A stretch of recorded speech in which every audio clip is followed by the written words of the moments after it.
नमस्कार दोस्तों, welcome to another market update.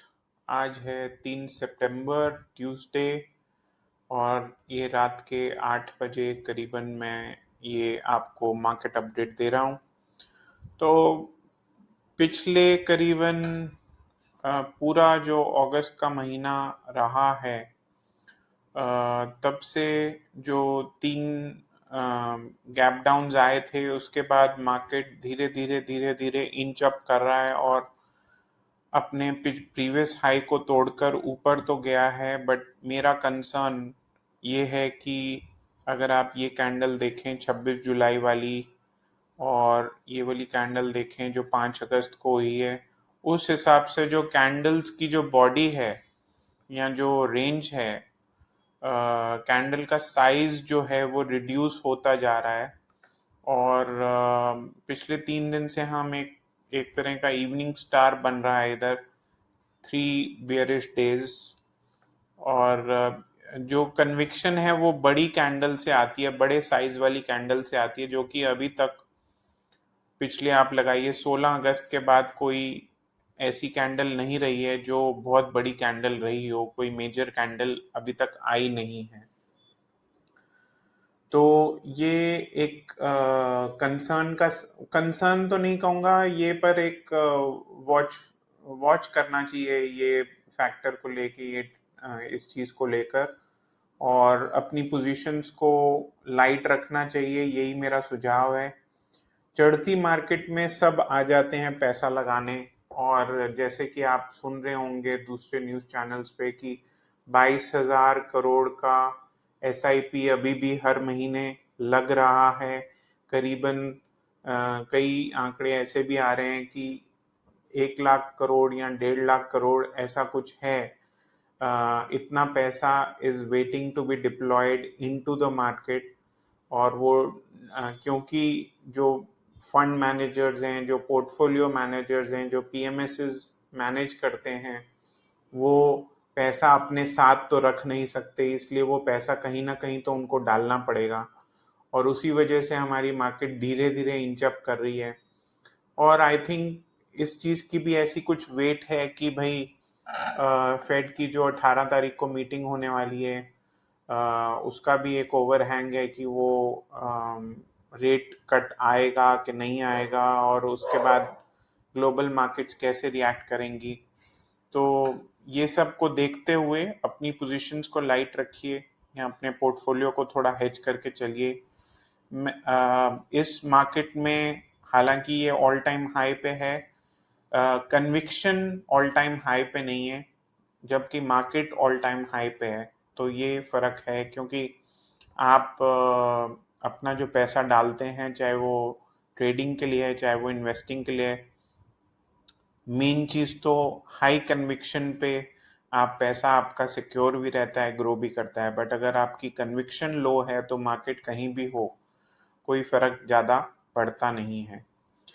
तो अब देखते हैं, चलते हैं अपने वॉल्यूम वाले पोर्टफोलियो की तरफ।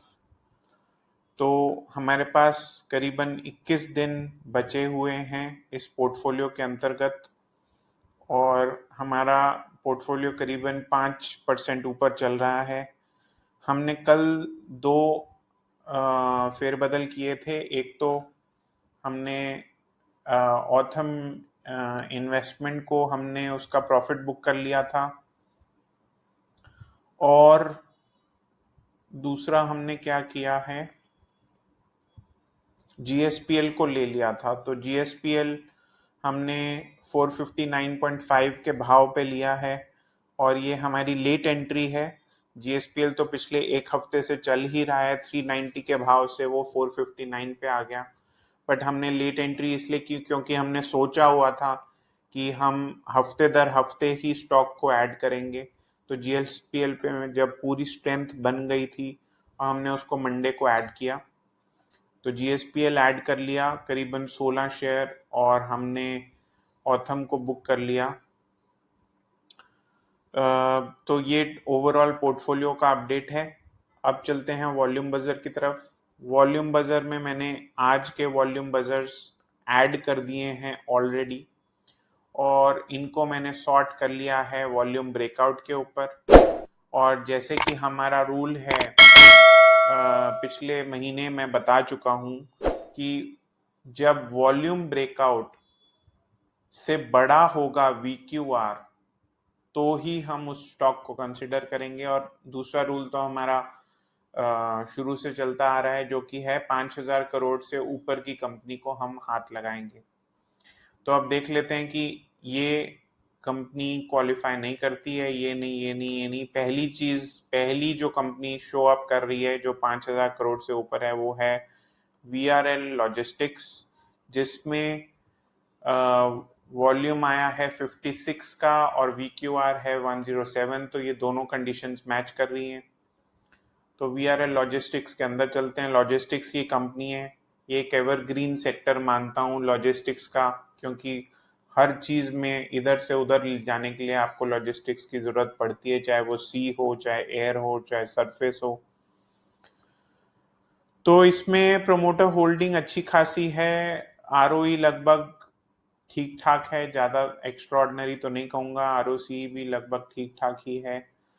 स्टॉक का पी थोड़ा सा भागा हुआ है।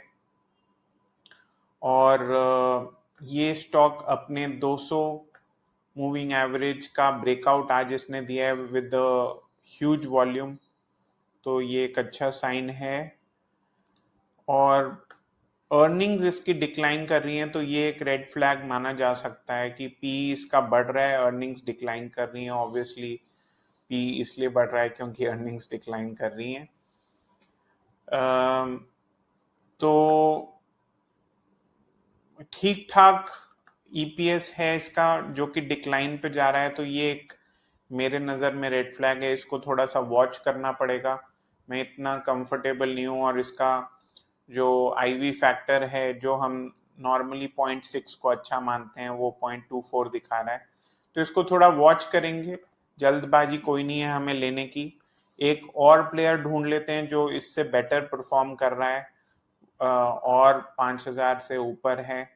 तो अगर इस यहाँ से अगर हम नीचे जाते हैं, स्क्रॉल डाउन करते हैं, तो ये वाली कंपनी आती है तिलक नगर इंडस्ट्रीज।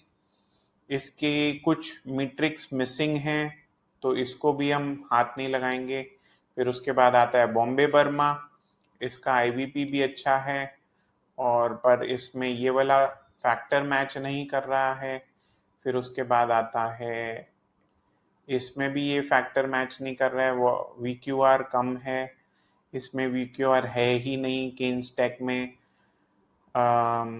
रेमंड को हम इसलिए हाथ नहीं लगा रहे क्योंकि इसमें अभी भी वो कुछ फैमिली ट्रबल्स चल रही हैं, और उसके वो न्यूज़ में है कंपनी, इसलिए हम उसको नहीं कंसिडर कर रहे।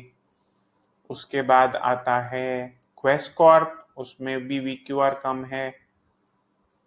उसके बाद आता है ग्लोबल स्पिरिट्स, पर इसका मार्केट कैप कम है। और उसके बाद आता है गोदरेज इंडस्ट्रीज, इसमें VQR कम है। और I am just scrolling down.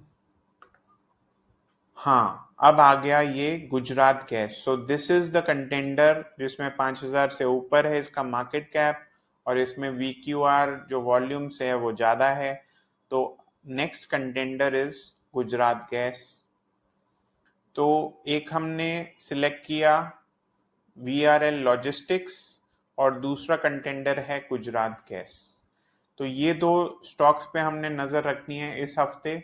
और हमारा अगला परचेज होगा फ्राइडे की शाम को या मंडे की सुबह। उसके लिए आप वॉच करते रहिए।